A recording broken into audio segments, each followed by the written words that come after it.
De l'aptitude à accueillir un pissenlit fermement est un ensemble de 3 cabanes sur pilotis. Elles ont été pensées au départ, et elles le sont aujourd'hui toujours, de façon à être cubiques pour avoir un espace intérieur au sein duquel on habite la sculpture et extensibles, c'est-à-dire que chacune ont une terrasse et 2 d'entre elles, 2 passerelles qui permettent de se joindre, se réunir. C'est donc un cube sur un pilotis de 80 cm de hauteur qui représente une certaine hauteur avec laquelle 2 échelles en acacia ont été taillées, faites maison évidemment, à partir desquelles on peut grimper dans les cabanes puis accéder aux passerelles, à la circulation et aux sculptures.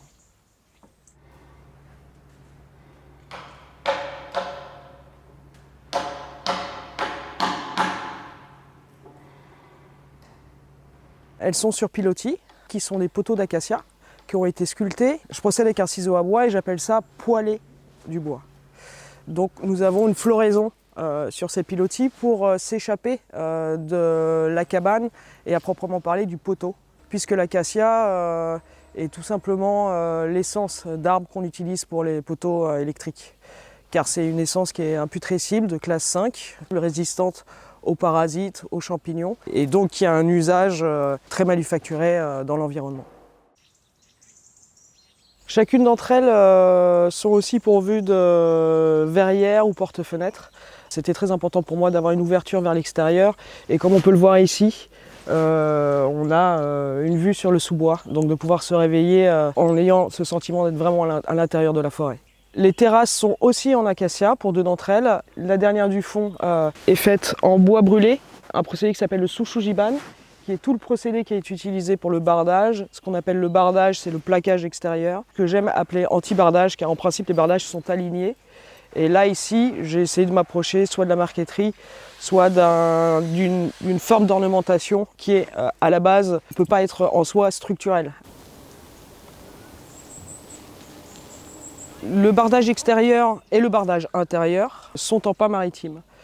Les deux proviennent des Landes, comme l'acacia également. Le bardage intérieur provient d'arbres de pin maritime qui ont été touchés par les mégafeux de 2022 et qui sont aujourd'hui plus ou moins obsolètes, dont on a demandé de tirer le bois.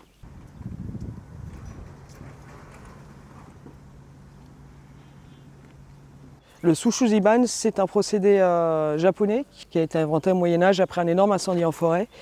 Et ils se sont rendus compte qu'en brûlant la surface du bois, ils pouvaient s'inifuger contre les incendies. Puis aussi, le bois devenir résistant aux parasites et aux champignons. Donc ces cabanes sont, entre guillemets, complètement inifugées et résistantes aux intempéries ainsi qu'aux insectes xylophages qui pourraient essayer de venir grignoter la cabane. Dans ce projet, c'était important pour moi d'avoir des sculptures presque tout bois, un univers assez chaud, aussi de la corde, donc un univers assez naturel, pour avoir un confort et une simplicité qui relève d'une nuit en forêt où on n'a pas besoin de grand chose.